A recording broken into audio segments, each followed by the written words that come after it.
যারা আমার পেজ বা চ্যানেলে নিয়মিত দর্শক তাদের কাছে কিন্তু এই থালিটা অচেনা না। এই থালিটা আমি কিন্তু আগেও ট্রাই করেছি, কিন্তু এই থালিতে আগেরবার ছিল চিকেন কষা, এবার কিন্তু মাটন নিয়ে নিয়েছি। মাটনটা কিন্তু এখানকার ফেমাস। আর এখানের যেটা থালির মধ্যে রয়েছে দেরাদুন চালের রাইস রয়েছে, পাঁপড় ভাজা রয়েছে, একটা মিক্স ভেজিটেবল রয়েছে, এটা পনির ঠানির দিয়ে, পনির বিনস এসব দিয়ে তৈরি।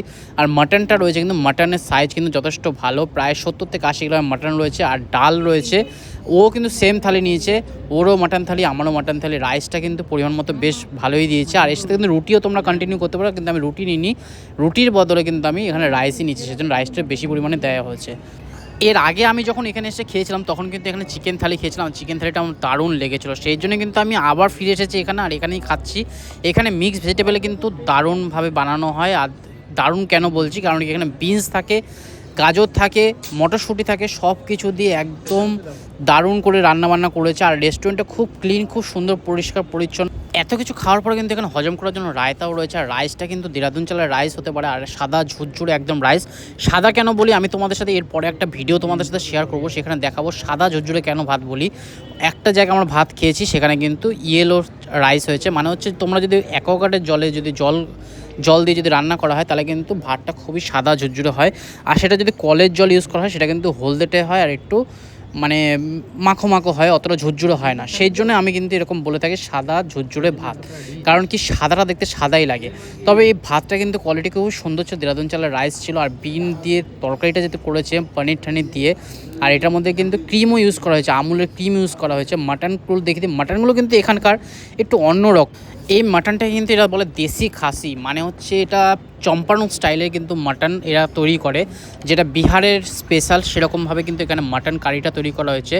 আর এখানকার গ্রেভিগুলো কিন্তু একদম ইউনিক, আলাদা রকম টেস্ট, আমাদের বাঙালি খাবারের মতো না, কিন্তু খুবই সুন্দর খেতে। আমার কিন্তু ভীষণ ভালো লেগেছে, তোমরা যদি কখনো এখানে আসো একবার ট্রাই করে দেখতে পারো। ওরও কিন্তু ভীষণ ভালো লেগেছে, কিন্তু একটু অয়েলি স্পাইসি। আমি কিন্তু জাস্ট গ্রেভিটা অল্প নিয়ে কিন্তু খাচ্ছি, কিন্তু বেশ ভালো লাগছে। এর সাথে যদি রুটি হতো রুটি দিয়েও কিন্তু খায়, এখানকার বেশিরভাগ মানুষরা রুটি খায় আর ভেজ খেতে বেশি পছন্দ করে, ভেজ খাবারই খায়। আমার সত্যি কথা বলতে ভেজ খাবার খেলে অসুবিধা নেই, কিন্তু ভেজ খাবার খেলে আমার 1-1.5 ঘন্টা পরে আবার খিদে পেয়ে যায়। সেই জন্য ননভেজ খাই, ননভেজ খেলে অনেকক্ষণ পেটে থাকে আর অনেকটা সময় কিন্তু খিদে পায় না। 2খানা মাটন পিস দিয়েছে, দেখো 2খানা না 3খানা, আরেক পিসও রয়েছে, 3খানা টোটাল মাটন পিস দিয়েছে। এটা চাপের পিস দিয়েছে, 3খানা মাটন পিস রয়েছে। আর এখানে রয়েছে পনির, বিনস, গাজর দিয়ে খুব সুন্দর একটা তরকারি। আর কালারটা তোমরা দেখতে পাচ্ছ, কালারের গ্রেভিটা কত সুন্দর। এটা কিন্তু বাটার নান হোক, রুমালি রুটি হোক, এর সাথে কিন্তু দারুণ লাগবে খেতে। সেটা ওরা থালির মধ্যে সেটা ছিল, আমরা নান নিইনি, আমরা রুটিটা প্রেফার করিনি, আমরা রাইসটা বলেছি বেশি করে দিতে, রুটি না দিয়ে।